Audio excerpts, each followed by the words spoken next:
지금부터 저는 세상에서 가장 멋진 동굴 어항을 만들어 볼 겁니다.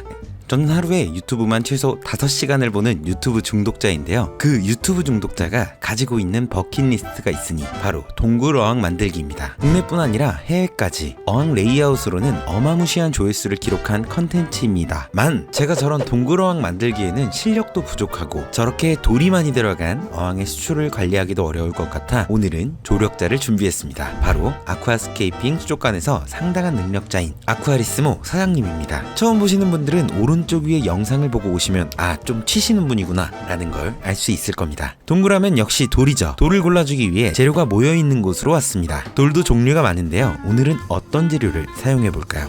재료는 어떤 걸 쓰실 건가요? 일단 풍경석 위주로. 풍경석은 어떤 어항에 넣어도 잘 어울리는 아주 이쁜 돌인데요. 신중하게 하나하나씩 골라줍니다. 돌을 보실 때는 뭐 어떤 기준이란 게 있나요? 저는 그냥 이런 결들 좋아해요. 결들. 결들 좋아하고 이제 만약에 세로 기준이다 그러면은 세로로 쭉쭉 맞춰가는. 재료 고르실 때부터 요 모양이 머릿속에 어느 정도 있으신 거군요. 내가 만들고자 하는 스타일이 있으면 거기에 맞춰갖고 생각을 해가면서 하는 거예요. 20cm에서 30cm 돌 한 두어 개하고 중짜리 한 15에서 20cm, 그다음에 소짜리. 나중에는 이제 디테일 나타낼 때 좀 더 가는 돌들을 많이 사용하거든요. 자, 이제 돌 선택이 어느 정도 완료가 됐는데요. 세팅을 하며 돌을 추가로 좀 가져올 수도 있을 것 같네요. 그럼 소일을 넣어 바닥을 채워줍니다. 소일을 앞은 얇게 뒤는 두껍게 쌓아주면 바닥재를 넣는 것만으로도 어항의 깊이감을 만들어줄 수 있습니다. 동굴의 앞부분부터 큰 돌을 차근차근 넣어줍니다. 자연스럽게 동굴을 연출하기 위해서는 돌들의 결도 차근차근 확인을 하는데요. 결이 아쉽다면 바로 재료실을 달려가 새로운 돌을 가져와주면 됩니다. 가져온 돌들은 이렇게 올려놓고 본드를 붙여 고정을 하는데요. 꼼꼼하게 본드로 고정을 하면 마치 고인돌을 세우듯이 세로로 서는 모습을 볼 수 있습니다. 첫 번째 줄의 양쪽을 놓아준 뒤에는 두 번째 줄도 놓아줄 예정인데요. 앞에는 큰 돌, 뒤에는 점점 작은 돌을 사용하면서 첫 번째 줄과 두 번째 줄 사이에 원근감을 만들어줄 수 있다고 합니다. 빗줄기가 동굴 사이사이로 내려오는 걸 연출하고 싶어 전체가 돌로 둘러싸인 모습이 아닌 돌이 공중에서 붙어야 하는 어려운 스킬이 들어가야 되는데요. 웅장하게 보여줄 수 있도록 큰 돌을 올려줄 겁니다. 약간 고인돌 같다, 고인돌. 이렇게 큰 돌을 특히나 최상단부에 넣을 때는 그냥 올려놓는다고 되는 게 아니죠. 돌을 들고 있는 상태로 본드로 꼼꼼하게 붙여줘야 합니다. 돌의 무게가 상당하고 자칫 잘못 붙어 떨어지면 유리도 깨질 수 있기 때문에 신중하게 작업을 해줍니다. 보고 있는 저도 놀라울 정도로 저 큰 돌이 고정이 됐네요. 저 본드를 바르는 기술 너무 탐이 나는 것 같습니다. 미켈란젤로의 천지창조를 연상케 하듯 왼쪽의 기둥에도 돌을 붙여줍니다. 계속해서 돌을 붙이는 작업을 하고 있는데요. 문득 사람들은 왜 동굴 어항을 좋아할까? 라는 의문이 드네요. 저도 물론 좋아해서 국내 물생활 유튜버분들의 동굴 영상을 다 챙겨봤는데 막상 이유를 생각해보려니 왜인지 잘 모르겠네요. 여러분들은 왜 인기가 많다고 생각하시나요? 잡담을 하고 있다 보니 이제 어항의 윤곽이 점점 드러나는데요. 슬슬 어떤 수초가 들어갈지도 궁금해지네요. 사장님이 열심히 작업하는 동안 저는 저번에 찍었던 8자 수초어항을 구경해봅니다. 수초는 아기자기한 맛도 좋지만 이렇게 크고 웅장한 모습을 보니 정말 기분이 좋은데요. 사실 이렇게 큰 수조에서 수초를 관리하는 건 정말 쉽지 않다고 합니다. 1인분의 파스타를 맛있게 만드는 것과 군대에서 300인분의 파스타를 맛있게 만드는 게 난이도가 다르듯 수초에게 필요한 영양분과 빛의 양, 이산화탄소의 양을 조절하는 게 정말 어렵기 때문이죠. 조금만 삐끗해도 영양이 과해서 이끼가 생기면 어떨지 상상만 해도 무섭네요. 제가 수초 구경에 시간을 보내는 동안 사장님은 두 번째 기둥의 천장을 만들고 이제는 세 번째 기둥의 천장을 만들고 있습니다. 사실 저는 천장을 전부 막는 디자인을 제안드리고 싶었기도 했는데요. 그렇게 하게 되면 동굴 아래는 들어갈 수 있는 수초가 너무 한정적이라 이번에는 동굴 천장 사이사이 빛이 들어올 수 있는 공간을 만들기로 했고요.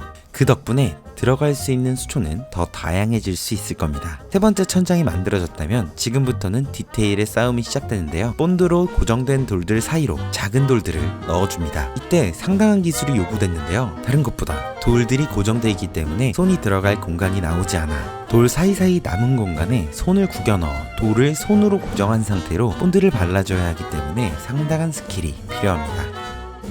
딱딱한 돌을 세팅하는 작업을 하드스케이핑이라고 하는데요. 그 과정은 완료가 된 것 같습니다. 다음은 모래를 조금 부어줄 겁니다. 소일 위에 그대로 수초를 심어도 되지만 이렇게 백사를 살짝 부어주어 구불구불한 길을 만들어주면 더 멋지겠죠? 여기까지 작업을 하니 저녁이 너무 늦어버렸는데요. 사실 제가 약속 시간에 늦어서 도 있지만 수족관에 손님이 계속 찾아와서 그렇습니다. 오늘은 여기까지 하고 다음날에 수초를 심어보도록 하겠습니다. 세팅한 지 일주일의 시간이 지났는데요. 수초가 들어가면 어떨지 너무 기대가 되네요. 항상 혼자 운전해서 촬영하러 다니느라 외로웠는데 오늘은 경기도 마스코트인 봉공이를 옆에 태우고 수족관을 출발해 보도록 하겠습니다. 가자! 다시 수족관으로 왔습니다. 수초를 심기 위해 가장 먼저 해야 할 일은 촉촉하게 물을 뿌려주는 건데요. 분무기로 물을 충분히 적셔주면 미처 빠져나가지 못하는 공기들이 생기는 걸 방지할 수 있는데요. 이 작업을 제대로 해주지 않으면 나중에 커다란 공기방울이 바닥에서 쏟아나오며 심어뒀던 수초가 날아다니는 모습을 볼 수 있죠. 물을 충분히 적셔줬다면 수초를 준비해줍니다. 요즘엔 이렇게 무균 수초라는 형태로 나오는 수초들이 아주 저렴하게 나와 있는데요. 사장님도 아주 많이 구비해놓고 사용하시는 걸 보니 여러분도 한 번쯤 사용해보면 좋을 것 같습니다. 첫 번째로 수초를 심는 모습인데요. 놀랍게도 본드를 바르는 모습을 보실 수 있습니다. 수초를 심고 물을 바로 채우지 않고 촉촉히 적셔 기르는 드라이 스타트라는 방식이 있는데요. 사실 이렇게 심는 게 수초가 뿌리를 내릴 수 있는 충분한 시간을 주기 때문에 물을 넣더라도 수초가 물 위에 떠다니는 것을 방지할 수 있는데요. 오늘은 영상 촬영을 하고 있다 보니 이렇게 본드를 살짝 발라 심어주면 훨씬 고정이 잘 된다고 하네요. 하지만 함부로 따라하면 어항이 엉망이 될 수 있으니 조심하시고요. 이렇게 길을 따라 수초를 심어줬다면 절벽 위에도 수초를 올려줍니다. 이 수초는 덩굴나무처럼 자라는 수초인데요. 절벽에서 매달린 모습처럼 멋지게 자라줄 겁니다. 절벽의 테두리에 수초가 들어가니 슬슬 어항에 활기가 도는 것 같죠? 앞쪽의 돌 사이사이에도 수초를 심어줍니다. 이렇게 돌이 많이 들어간 어항은 돌 사이사이에 수초를 넣었을 때 더욱 자연스럽게 연출할 수 있습니다. 서로 높이가 다른 수초도 함께 심어주면 더 좋습니다. 수초 이름은 더보기란에 기재해 놓을 테니 혹시 궁금하신 분들은 참고해 주시면 좋을 것 같습니다. 바닥에 심을 수초가 어느 정도 심어졌다면 절벽 사이사이에도 풀을 심어줍니다. 자연에서 절벽이나 동굴 벽면에도 저렇게 풀들이 붙어서 자라는 모습을 볼 수 있는데요. 역시나 최대한 자연스러운 모습을 연출해줍니다. 뒤편의 돌에는 이렇게 이끼의 결을 잘 정리해서 뒤에 붙여줄 건데요. 역시 손이 잘 들어가지 않아 아주 정밀한 작업이라고 할 수 있습니다. 모래 위로 톡톡 튀어나와 있는 소일도 정리해주고 잎이 아주 큰 수초도 넣어주는데요. 여기서 고수분이라면 하나의 재미난 사실을 눈치채셨을 것 같습니다. 사실 동굴의 벽에 심어지고 있는 이 수초들은 음성수초라는 수초인데요. 음성수초는 적은 빛을 받고도 잘 자라는 수초라고 합니다. 아무래도 동굴의 벽에 심어지다 보니 빛을 좀 덜 받아도 잘 자랄 수 있게 음성수초로 심어주는 거죠. 바닥에 있는 수초들도 동굴의 사이사이에 내려오는 빛을 받을 수 있도록 나름의 계산을 통해 심어줘야 수초를 더욱 잘 기를 수 있다고 하네요. 역시 수초 고수는 다르죠. 이렇게 떠들고 있을 때 사장님의 수초는 쉬지 않고 심어지고 있는데요. 다 비슷비슷한 수초를 사용하시는 줄 알았는데 조금씩 서로 다른 수초를 엄청나게 많이 넣으시는 것 같네요. 자, 이제 수초 식재가 끝났다면 물을 넣어줄 차례인데요. 과연 물을 넣고 나면 어떤 동굴이 기다리고 있을까요?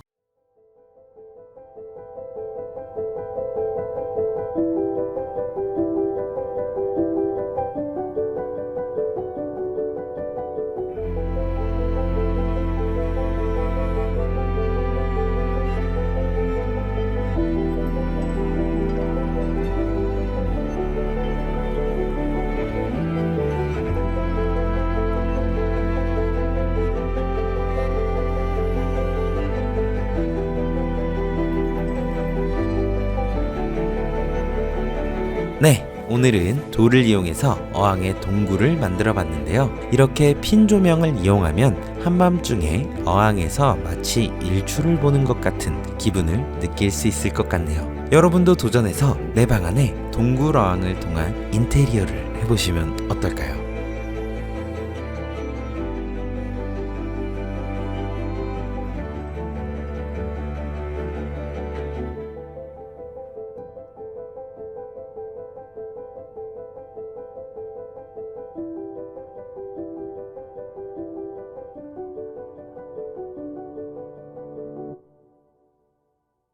영상을 즐겁게 보셨다면 구독해주시고 제가 만든 또 다른 멋진 어항들 영상도 보고 가세요.